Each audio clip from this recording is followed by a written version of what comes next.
Non, je ne me tairai point. Non, je ne me tairai Jamais, point, jamais. Je ne me tairai point. Je t'adorerai. Et tant que je respire, tant que tu m'accordes la grâce de respirer, Père, je vais t'adorer. Je t'adorerai toujours parce que c'est ma raison de vivre. Non, non, non, non, non, non, non, non. Oh oui, je t'adorerai. Oh, et tant que je respire, oh, tant que tu me donnes le souffle de vie. Oh oui. Non, non, non, non, non, non, non, non, non, non. Même quand ma chair veut m'empêcher de t'adorer, Abba Père, je dois t'adorer et je vais t'adorer, Abba Père. Même quand les circonstances de la vie veulent m'empêcher de t'adorer, tant que j'ai le souffle de vie, Père de grâce, je sais que je vis pour t'adorer et je dois t'adorer et je dois t'adorer. Oh, même quand l'ennemi veut m'empêcher de t'adorer, je ne me tairai point devant sa majesté le roi. Quand je me retrouve devant toi, je t'adorerai toujours et que ma vie soit une adoration qui monte en tout temps vers toi. Ah ma Père, tant que tu me donnes le souffle de vie, accorde-moi la grâce de t'adorer. Magnifique, ah ma Père. Oh non, non, non, non, non, non, non. Je ne me tairai point. Et moi, je t'adore. Et tant que j'ai le souffle de vie, je respire, je t'adorerai tout ce matin. Je viens t'offrir mon adoration. Ah ma Père, oui, reçois tout. Mon adoration. Oh oui, je viens t'offrir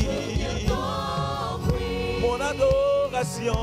D'un cœur sincère, Abba Père, un peuple reconnaissant ici rassemblé ce matin veut t'élever et te reconnaître comme Seigneur et Maître de sa vie. Veut t'élever et te reconnaître comme propriétaire. Veut t'élever et te reconnaître comme celui à qui il appartient. Oui, un peuple reconnaissant veut te reconnaître comme le maître de sa vie, celui qui le dirige, celui qui le connaît, celui qui l'aime. Nous voulons élever vers toi ce matin de véritables adorations. Cette adoration qui fait plaisir à ton cœur, cette adoration qui monte vers toi comme un parfum de bonne odeur et qui donne la joie à ton cœur, qui fait plaisir à ton cœur, qui te fait faire la différence, qui fait dire à toute la création que tu es fier de lui. Oui, un peuple reconnaissant qui veut s'assujettir ce matin, un peuple reconnaissant qui veut te reconnaître comme propriétaire, un peuple reconnaissant qui veut te nommer comme Seigneur de sa vie, un peuple reconnaissant qui veut assujettir les temps, qui veut assujettir l'atmosphère, qui veut assujettir son être entier à ta présence. Oui, reçois notre adoration, reçois notre adoration, reçois notre adoration d'un cœur sincère à la Père. Oui, nous voulons t'offrir des acclamations dignes de ton nom, des honneurs dignes de ton nom, des cris de joie dignes de ton nom, parce que tu es le maître de tout, celui à qui nous appartenons, et nous te reconnaissons comme propriétaire, notre tout en tout, notre ami fidèle, le seul qui est digne d'être adoré, le seul qui est digne d'être élevé, le seul qui est digne d'être reconnu comme propriétaire de nos vies. Alors reçois ce matin des adorations sincères, reçois ce matin, nous n'avons que cela d'offrir ce matin, Seigneur, une adoration sincère, un culte sincère. Ah, quelle grâce d'être trouvé dans ta présence, quelle grâce d'être trouvé dans ta présence, quelle grâce d'être trouvé dans ta présence. Alors Abba Père, reçoit d'un peuple reconnaissant des clameurs. Alors Abba Père, reçoit d'un peuple reconnaissant des acclamations, des cris de joie, des cris de joie, des cris de joie, des cris de joie, des acclamations, des acclamations, des acclamations. Nous voulons t'offrir tout ce que nous avons. Alors reçois ces acclamations, Seigneur. Oui, reçois ces acclamations. Reçois ces acclamations. Oui, reçois ces acclamations, Abba Père.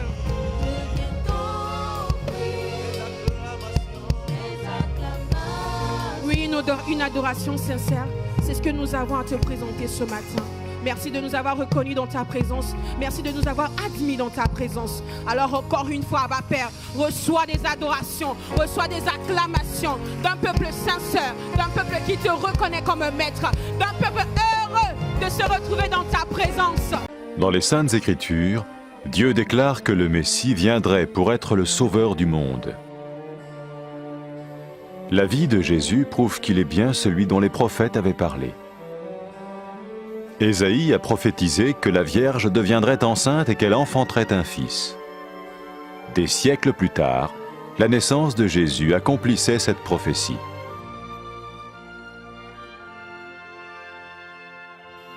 Les Saintes Écritures déclaraient que le saint à naître serait appelé le Fils de Dieu. Cela signifiait que Jésus serait le Fils de Dieu au sens spirituel et non au sens physique. Nous le voyons par sa manière de vivre. Il a guéri des malades, il a pardonné leurs péchés, les a ramenés à Dieu et leur a promis une place dans le royaume éternel de Dieu. Il s'est offert lui-même en sacrifice pour le péché à leur place. Puis il est revenu à la vie, victorieux sur la mort selon le plan de Dieu. Jésus a dit « Personne ne me prend la vie, mais je la donne de ma propre volonté ».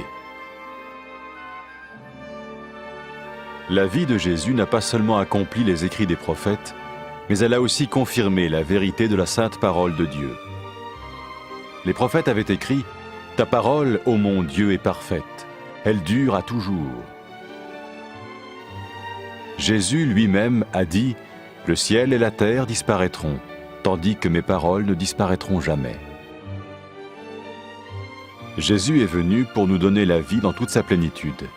Et quand l'homme a désobéi à Dieu dans le jardin d'Éden, il a choisi sa propre voie et ses actions l'ont séparé du Créateur.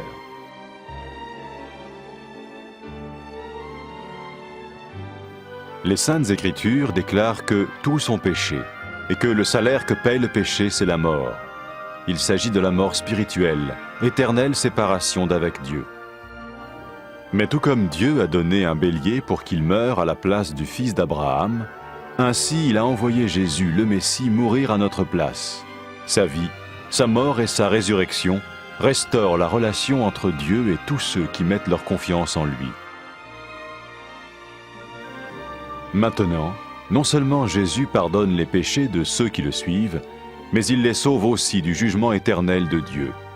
Ils sont sûrs d'aller au paradis et de vivre avec lui pour toujours. C'est cette vie et cette liberté de la culpabilité et du pouvoir du péché que Jésus offre à chacun aujourd'hui. Cela ne veut pas dire suivre une religion, mais choisir d'avoir foi en Jésus qui dit « Je me tiens à la porte et je frappe. Si quelqu'un entend ma voix et ouvre la porte, j'entrerai chez lui. » Cela veut dire se tourner vers Dieu et croire que Jésus vient dans nos vies pardonner nos péchés et nous rendre tels qu'il veut que nous soyons. Il ne suffit pas d'approuver intellectuellement ce qu'il dit, ni de vivre une expérience émotionnelle. Nous le recevons par grâce, au moyen de la foi, par un acte de notre volonté. Lorsque quelqu'un est prêt à suivre Jésus le Messie, il peut lui parler par une simple prière. Vous sentez un soutien, vous sentez que votre vie n'est pas une vie normale. Vous sentez que vous êtes porté. C'est gratuit. Il ne vous demande rien. Il vous demande juste d'ouvrir votre cœur et d'oser croire en lui. Osez croire. On ne demande ni d'argent. On vous demande pas une souffrance particulière. On vous dit faites confiance et croyez. Essayez. Vous n'avez rien à perdre. Essayez. J'ai essayé. Ça fait plus de 20 ans que je suis dedans. et je ne repartirai pour rien au monde. Aucun milliard au monde ne me fera changer d'avis et me séparer de lui. Impossible. Donc, osez Jésus avant qu'il soit trop tard. Osez. Ne le faites pas demain. Faites-le maintenant. Et quand la fin de votre vie arrivera, parce qu'elle arrivera pour tout le monde, pour moi et pour les personnes qui me regardent, ou même pour les personnes qui sont derrière cette caméra, au moins vous serez sûr que vous partez avec celui qui vous a donné une nouvelle vie. Cette vie peut commencer maintenant, dès que vous l'acceptez, et cette vie continuera après que la mort soit venue. La mort n'est qu'un passage pour une autre vie beaucoup plus belle. Mais vous avez la possibilité d'oser cette nouvelle vie maintenant, tout de suite. Faites-le maintenant, tout de suite. N'attendez pas demain, ni après-demain. Faites-le maintenant, tout de suite. Prenez 1 minute et faites-le. Je vous en prie, vous ne serez pas déçus.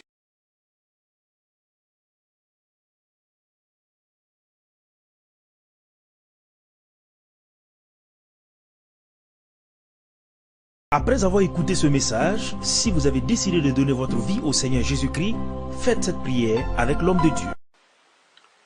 Mon Dieu, je viens devant toi, tel que je suis. Je confesse Jésus-Christ comme mon Sauveur et mon Seigneur.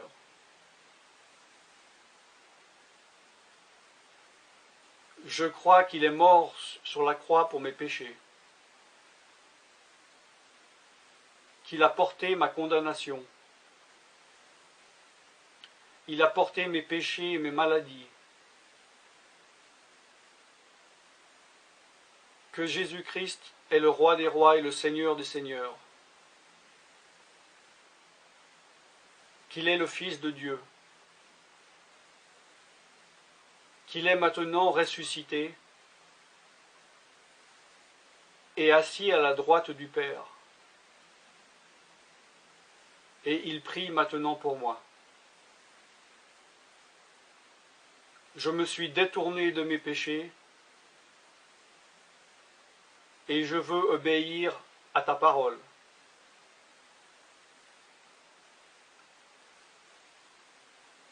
Je viens à toi en te demandant, mon Dieu, de me donner ton Esprit Saint.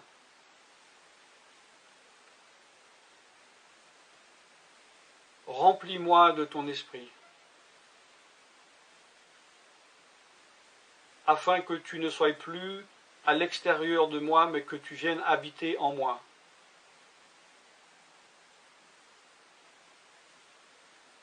Et que je devienne ton temple.